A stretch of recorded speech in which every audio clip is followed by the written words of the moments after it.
Before starting with Lifestyle 180, kind of where were you at? I felt like I was just really stuck.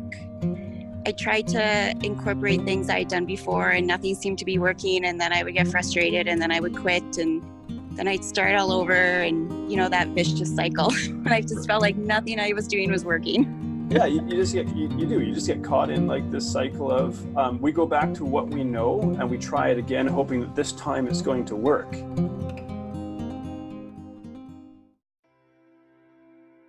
The first little bit when you were starting in Lifestyle 180, what was kind of your impression? Because I think it's different than probably you expected.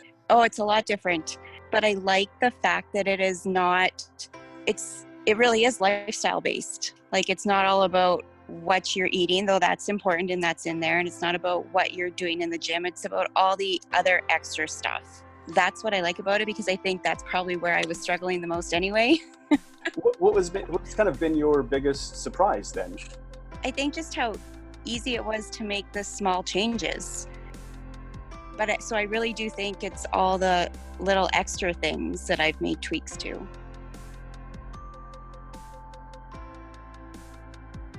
Because what we see on social media is like you follow the bodybuilding style of, cut and prep and all this to get lean, but it's okay, now what?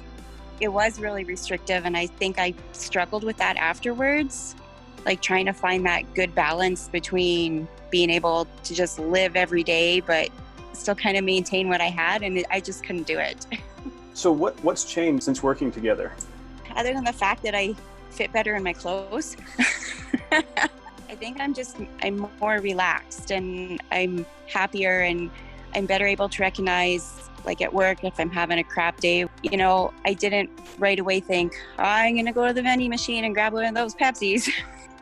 I like that you pick things out of, like, even one thing out of the weekly check-in, and that's what you focus on, and nothing's ever bad, right? Can always grow from that, like, the bounty bar thing. I think what we forget when we want to do a transformation is we think that we're going to have perfect conditions. And when everything is in place and everything is perfect, then the transformation will go perfectly. And it's like, well, except real life doesn't stop. And I think you're just such a straight talker, right? Yeah. Like, not going to be easy. Yes, it's going to be hard. You're going to have to be uncomfortable. What do others notice about you that's a little bit different now? Oh, you must be eating totally different. And I'm like, actually, I'm not. And I'm like, no, like, I've changed this, or I'm doing this differently. And it's almost like they can't wrap their head around that. Like, they feel like it should just be all based on food. I'm kind of at that age. I'm 45.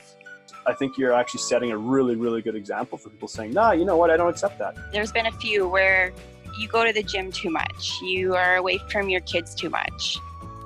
I don't think you guys realized how unhappy I was. And my kids see that, right? Like, yes. Even now, if I don't go for a couple days, my son will say, Mom, you're getting a little antsy. Maybe you want to go work out. But for me to be the best mom I can be, going to the gym does that for me. Yeah. And being healthy does that for me. And my kids see that. And that's a fantastic message for moms out there too. And we'll view sometimes like taking care of our health as though it's a selfish thing. So helping people understand that the other people in their life don't lose when we choose to prioritize our health.